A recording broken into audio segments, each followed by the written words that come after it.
Ating countdown, mo kasama dia para sa tingin ko ka tagalan.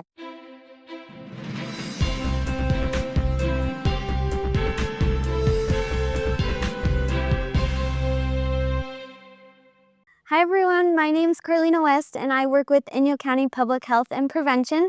And this is... I'm Vanessa Bigham and I also work with Inyo County Public Health and Prevention. And today we're going to tell you guys a little bit about what's going on in the public health and prevention life. What is going on with First Five right now, Carlina?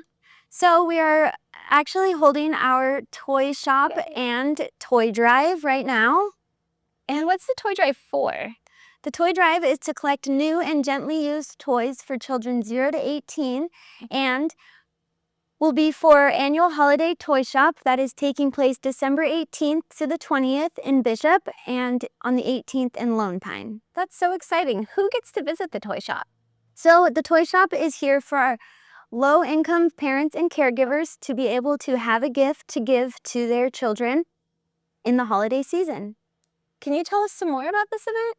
Yeah, so the Toy Drive and Toy Shop has been hosted by Inyo County First Five, a HHS program, for several years now, and we've been able to provide thousands of toys to low-income families, and last year alone, we actually were able to give out over 400 gifts. Oh wow, that's amazing. Yeah. How long does the toy drive last, the part where we collect the toys?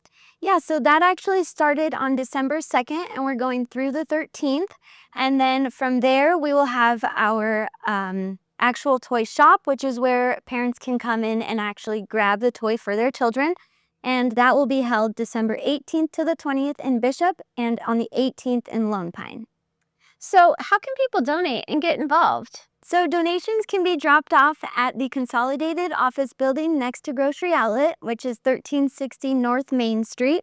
And we also have an online registry that you can find the QR code on our flyers that are throughout town, or you can also go on our Instagram page at Inyo County HHS.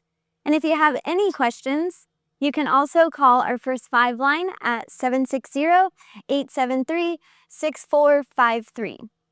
What else is going on in public health and prevention, Vanessa? We are hosting our monthly Life Night, which is linking individuals and families for empowerment. So the first Thursday of every month from 5 to 6:30 at the county building right next to Grocery Outlet at 1360 North Main Street. There is a family life night inviting everyone to come in from the community to see all of the prevention services that are offered at Inyo County. This month, we've got a play group for our 0 to 5. We've got a night hike for our teenagers. We have senior supports, including beating the wintertime blues, as well as technology support. There's a parenting class for all parents who have teenagers or soon-to-be teenagers at home, as well as our public health clinic is offering STI screenings and TB tests and vaccines. So bring the whole family, and then at 6:30, we serve dinner to everybody. Sounds awesome. Again, I'm Carlina West with Inyo County Public Health and Prevention. And I'm Vanessa Bigham with Inyo County Public Health and Prevention. Thank you.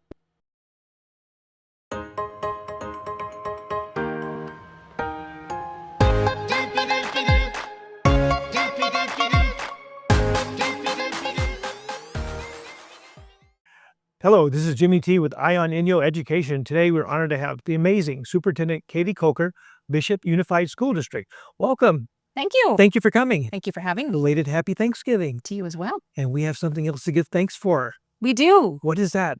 We are thankful to our community for supporting bond measures R and S. Both measures passed with overwhelming support, over 63%, in both Inyo and Mono counties for both bond measures. That's outstanding. Now, when do we kick these things off? Well, we're going to get to work right away. We're hoping projects will begin soon, but definitely by summer of 2025, we'll begin our big projects. Yeah, not to interfere basis. It's hard to tear up the school and go to class. That's right. So who determines what happens and when? So we already did our homework. We did a huge facilities master plan. We have outlined what these projects need to be across all campuses. And so now we get to work on which ones to begin first over the next several summers.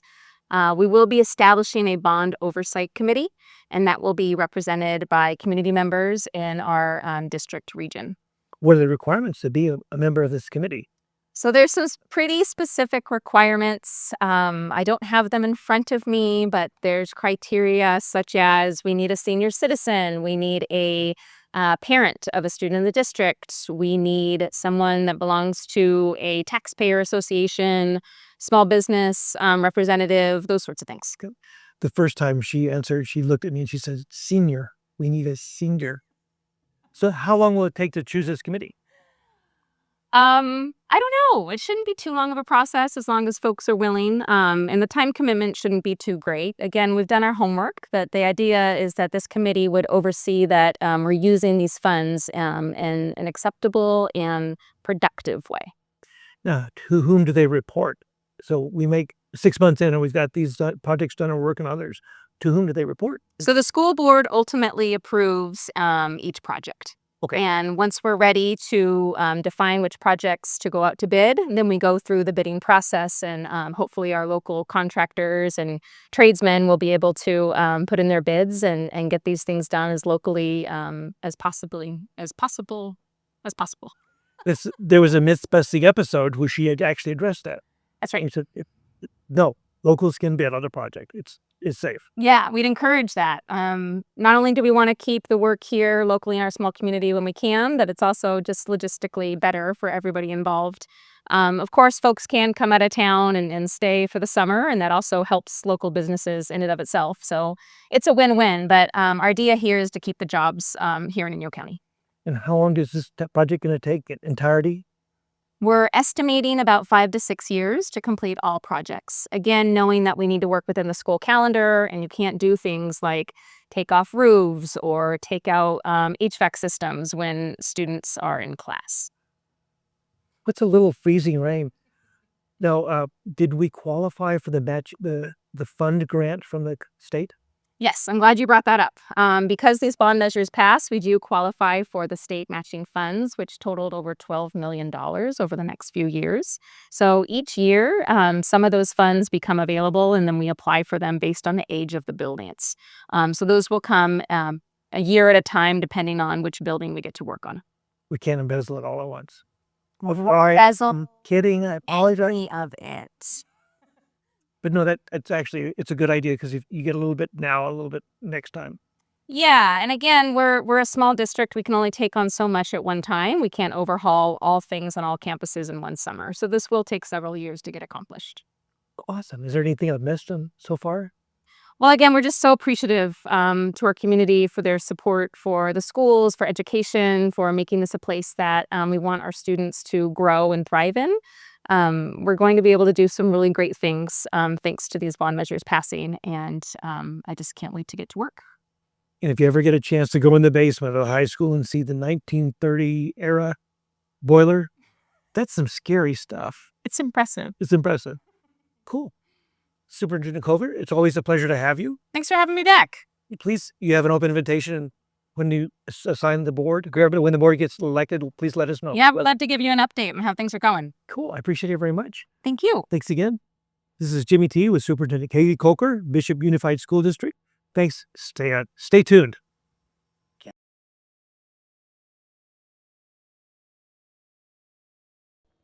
Hello, I'm Jeff Gabriel with Sierra Forever, formerly the Eastern Sierra Interpretive Association, and we have 2 exciting events coming up the first part of December. That is the Backcountry Film Festival, which is a collection of films highlighting the human-powered winter recreation in the winter landscape. The first showing of these films will take place on Thursday, December 12th, doors opening at 6 o'clock p.m., films at 7 o'clock p.m., and this will happen at the Mammoth Lakes Visitor Center. The second showing of the films will happen on Saturday, December 14th, here in Bishop, California at the Twin Theaters. And again, doors open at 6 o'clock p.m. and the show is at 7 o'clock p.m. For both showings on December 12th and December 14th, it's $25. All proceeds from this film showing on both events goes to the Eastern Sierra Snow School. Again, put on your calendar, December 12th, Thursday, Mammoth Lakes Visitor Center, or Saturday, December 14th, the Twin Theaters here in Bishop, California for the Mountain Film on Tour. Again, I'm Jeff Gabriel with Sierra Forever. Educate, Inspire, Explore.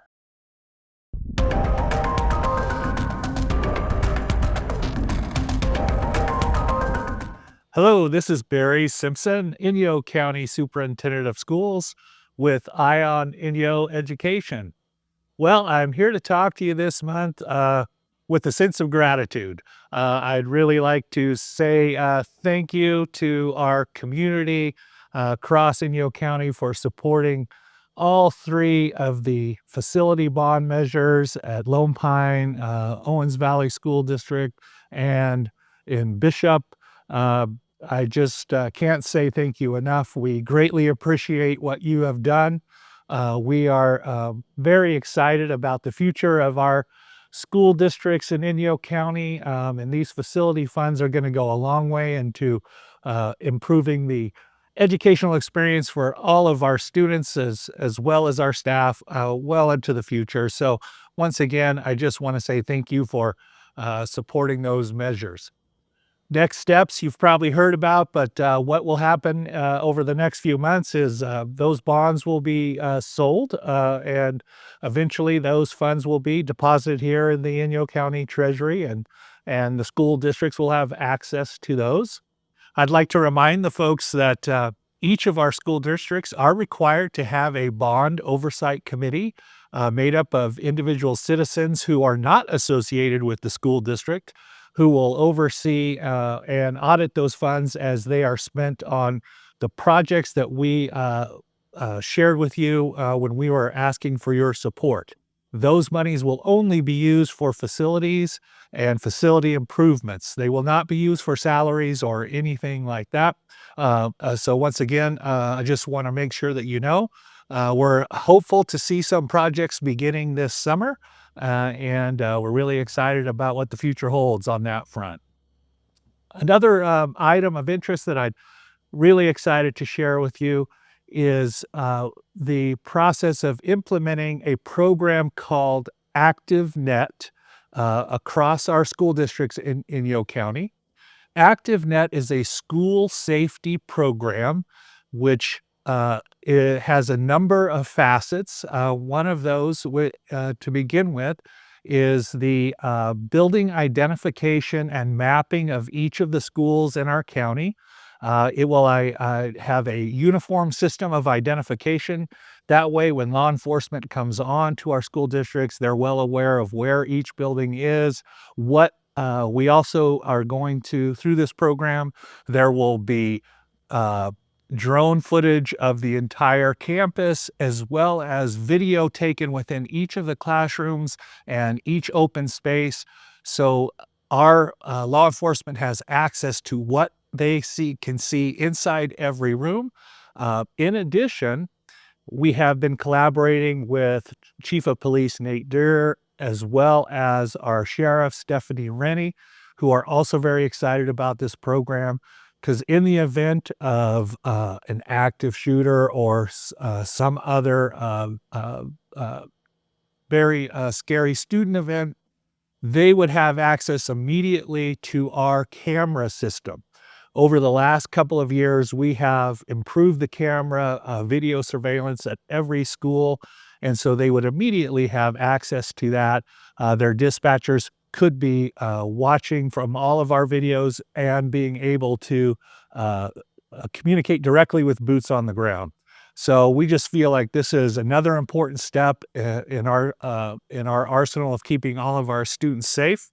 And so we're excited my office is excited to fund this project, and we will be working on that over the next 6 to 12 months as well, and rolling that out hopefully next year. So some really great things that are happening. And then once again, I've talked about this a number of times in the past. Here we are. We're at the budget time of the school year. The Legislative Analyst Offices of California have released their budget projections. In January, we're likely to hear, in between now and January, we'll hear from the Department of Finance, and then the governor will put out his budget proposals about mid-January. So this is a time we're very interested in and looking at. And as you well know, the state is battling a budget deficit that they've had over the last year. Our budget is typically tied directly to state income taxes, which are very volatile and have a lot to do with the stock market for our high income earners in our state. So if you've watched the stock market recently, you know that it has seen a little bit of an increase, which is a good sign. We feel like that's a positive. So I'll be bringing you more information as we head into the budget cycle. So look for that on some of my future broadcasts. The last thing I thought I would touch on is we recently had our election, and one of the election talking points that many people have heard about was the closing of the education department, the federal education department. And I would like our community to know that federal funding is a very small piece of our budget. Federal funds are about 5 to 7%, and primarily those funds come in the form of special education dollars and Title I dollars, which are for students in poverty. So those funds are in statute. So I don't see any changes in those funds continuing to come to our school districts.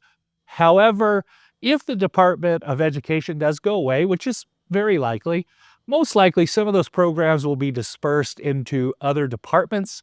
And so our schools will probably not see much of a change in their school revenue. And so a lot of discussion about it, but I wanted to make sure that our community knows that our schools are going to be just fine, whatever occurs on that front, but we'll be paying attention to it, and we'll certainly be bringing you more information as that develops. So once again, we're very proud of our school districts and what they're accomplishing. We're proud to serve the citizens here in Inyo County, and we just like to say thank you, and we'd like to wish everyone a happy holiday season. I'll see you next time.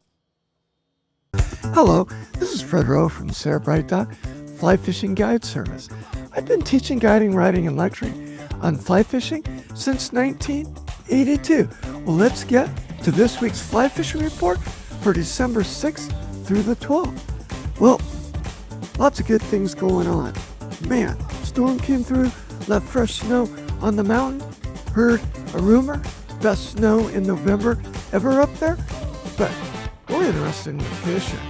So, Lower Owens, it's going on. It's good.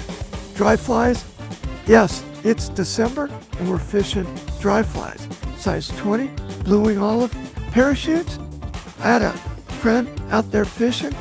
He used a fly that's I don't think's hatching, but the fish were loving it.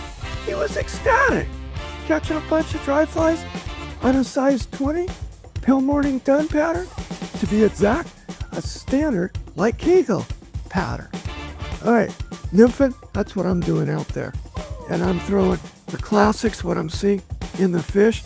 So we're throwing the size 18 beaded flashback pheasant tail, size 18 olive quail de god, size 20 midges in tiger and in zebra colors. And then my stoner pattern, that's always on my Euro rod in a size 12, and that's producing fish. Okay, Bishop Creek Canal. It's fishing good, but tough. What do I mean by that? Well, the water's low, the water's clear.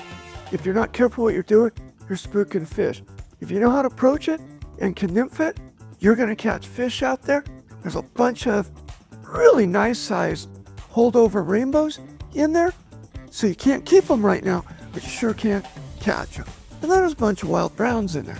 And what are we using for them? Well, for me, kind of same old at this time.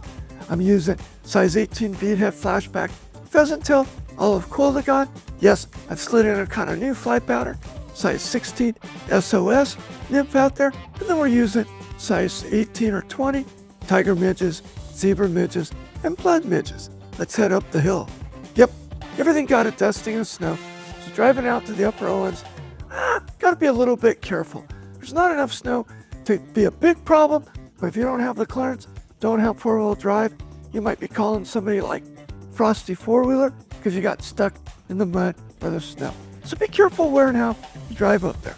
But what's the fishing doing? Well, guess what? The big fish, they're out there. Yeah, we're talking trophy rainbows from 18 to 24 inches. And how are we fishing them? Well, deep runs, deep pools, cut banks, that's where I'm looking for them. And I'm covering a lot of that water to find them. And what am I fishing? Well, I primarily nymph for them. And I'm using a size 12 stoner nymph, size 12 green gold wire prince nymph. And then I throw something on to catch the regular fish. And that would be a size 18 olive goldeneye, size 18 beadhead flashback pheasant tail nymph. And if that's not working, try pulling streamers. I fish them downstream so I can pull them up the river. And what am I fishing in there? Woolly buggers and slump bugsters in olive and black in sizes 6 and 10. Fishing there? Yeah, don't have to get out there early this time of year. Show up between 9 and fish, be done by 1 or 2. Okay, that's it for this week's fly fishing report. This has been Fred Rowe from Sarah Bright Dot Fly Fishing Guide Service. I can be found on Instagram, on Facebook. Don't forget to come join us. We like to see everybody every Tuesday at Mahogany Smoked Meats and my always favorite lpptv.us.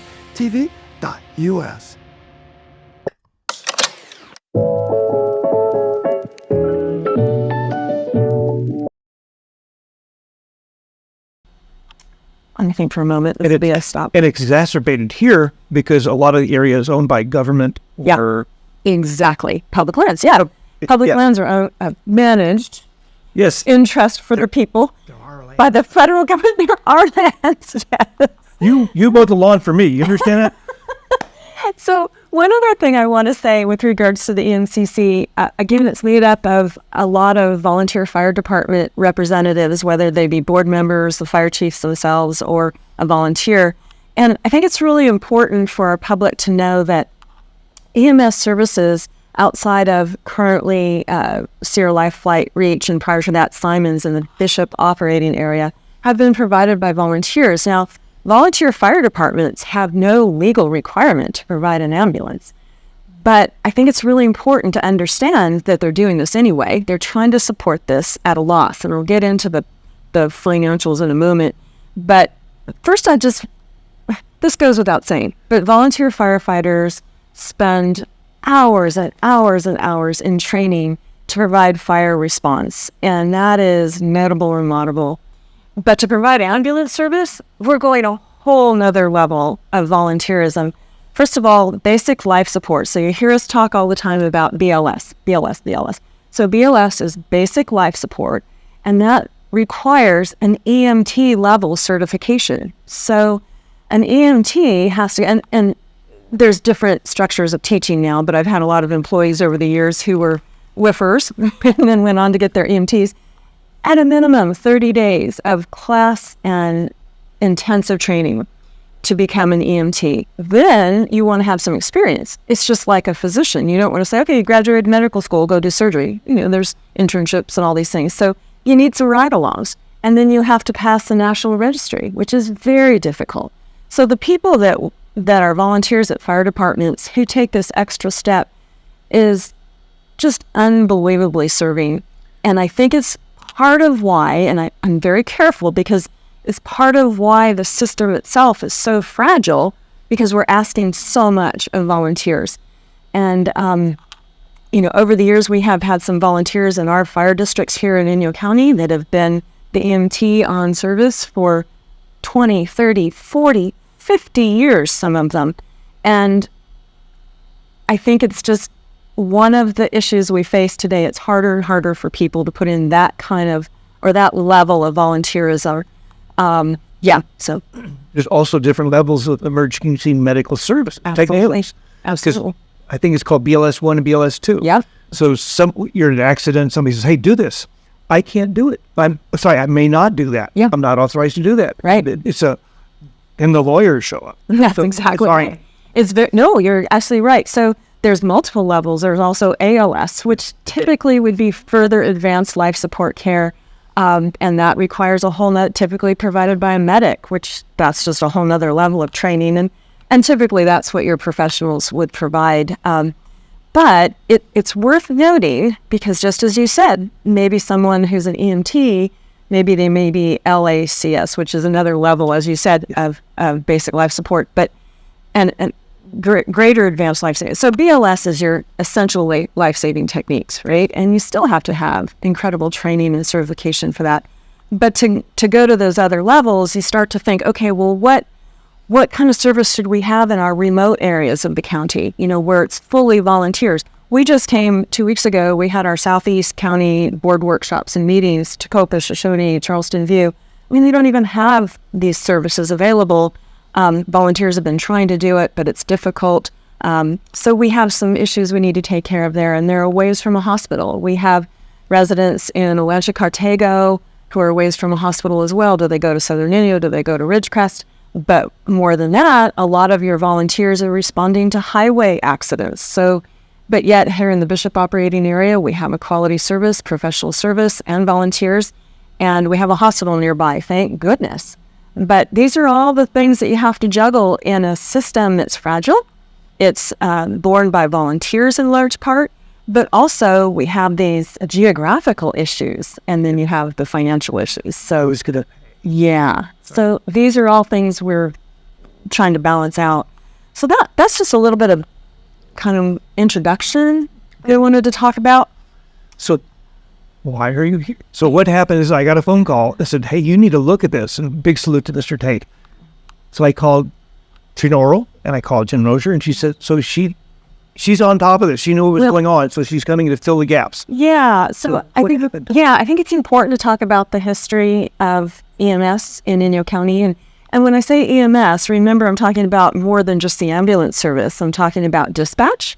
I'm talking about, you always hear responders talk about comms, radio comms. So there's a whole system that needs to be in place for this to work. It's essential. I guess what I should do is maybe back up and talk a little bit about how we got to where we are and some of the crisis you're seeing in some of our other volunteer departments. One, I think it's just fair to say that after 30 years of exemplary service to what we call the Bishop operating area, in January of 2023, Judd Simons, on behalf of Simons Ambulance and the parent company that held his company, basically gave notice that they would no longer be able to fulfill the contract for the Bishop operating area. And this is important too. People are wondering what's the difference between an EOA and a contract and an RFP and Big Pine and Independence and Lone Pine. So we have what we call an exclusive operating area, and Simons held what was called the exclusive service to that exclusive operating area. And it was the Bishop, the tribe, and the greater Bishop area. And exclusivity was important because the last thing you want is, I'll be a little bit off the edge here, but a fly-by-night outfit to come in and undercut someone and then put your good operator out of business, and then they're gone and then the other one leaves. And that happened in this county before. And so people are very wary, and some of our volunteer departments are wary of it as well. So exclusive operating area gave Simons the exclusivity they needed to try to be profitable. Now, it never was a huge money-making venture anyway. It was an act of service. But I think it's really important to note that there were a number of changes. And I believe he even had Judd here a couple of years ago, and he explained some of this. And he was he's a professional at it, and he knows his business well.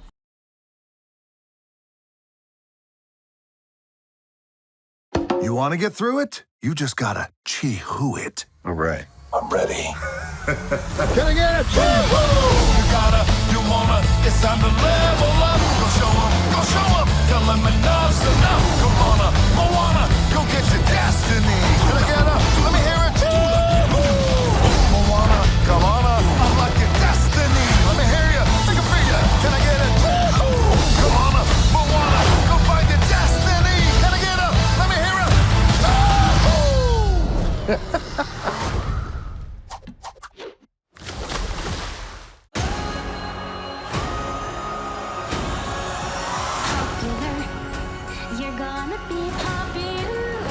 Tickets.